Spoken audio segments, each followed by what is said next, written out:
Yeah, hi there. These comments are for, I'm going to just use your initials, M-O, Mo, and I'm going to listen to your independent speaking practice test number 1. And as you know, I am Michael, the founder, owner, and the materials writer for all of your lessons at the 7-step system to pass the TOEFL IBT. Place that I visited when I was a child, and it's one of the most favorite. The place that I visited. Okay, a couple of things here. When you say place, you have to pronounce that P with more air. So place. And then visited. Visited, you actually have 3 syllables. When you put the ED there, you have to put it at the end, so visited. When I was a child, and it's one of the most favorite and memorable places. Alright, so far your introduction is very clearly connected to the purpose. It was a journey to the pyramids in Egypt with my parents. Okay. Nice. I wish I could have been with you. It was a journey to the pyramids in Egypt. So say journey. The journey to the pyramids. Egypt with my parents. There I recognized to how were the Egyptian people in those days built their civilization, and the way how they built all these things without any modern equipments at that time. But what do you see? Remember, the first part of the question is to describe the pyramids. So when you looked at them for the first time, what did you see? What color were they?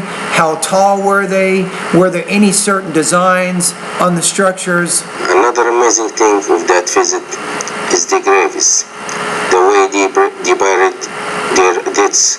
Also, I enjoyed riding on the camels, and this was the most enjoyable moment in my life, never forget. Now here's that last idea. Let's go back. Enjoyed riding on the camels, and this was the most enjoyable moment in my life, never forget.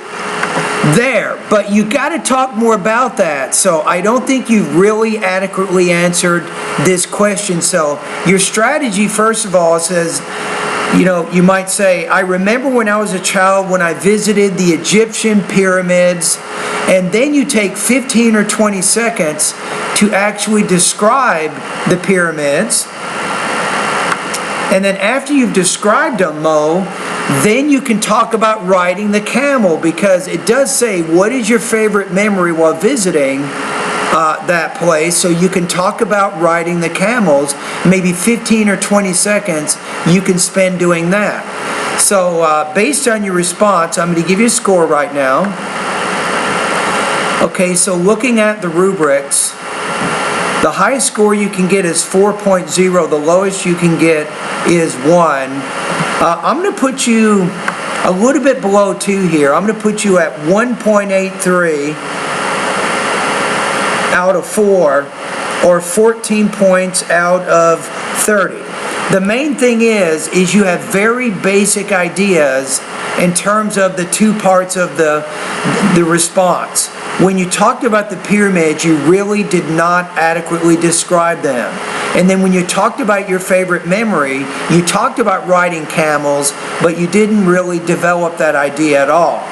So you might want to say something like this. You might say, my favorite memory while visiting the place is when I rode a camel with my parents. I remember at first I was really scared, but the guide, he picked me up, he put me up on the camel. The camel had kind of a seat there with a rope. I held on, and then we went on our trip for about 1 or 2 kilometers while I was riding the camel.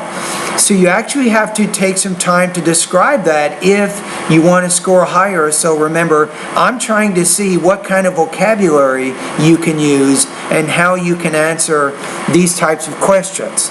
Now, for the purposes of our class, a 1.83 out of 4, that's going to put you at about 65% on this assignment. Now, of course, I'm giving you full credit this time for completing it, but when you do the final exam and when you do additional practice tests, speaking practice tests in this class, you will want to develop your ideas more. In the pronunciation area of the course, I would encourage you to start going through all my pronunciation lessons, beginning with vowels, and then with consonant sounds, and then go through all the lessons focusing on syllable division and grammatical word endings, word stress, sentence rhythm, intonation, and thought groups and blending. I think if you can do that, that's going to help you to speak more clearly. But you also have some vocabulary limitations. So I think it's important for you also to go through, maybe to start, go through vocabulary lesson number 3 mode.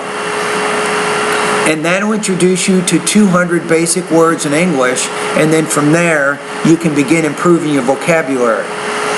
Alrighty, anyway, thank you very much, and good to hear from you, and this recording was much better than the last one that you did, so thank you.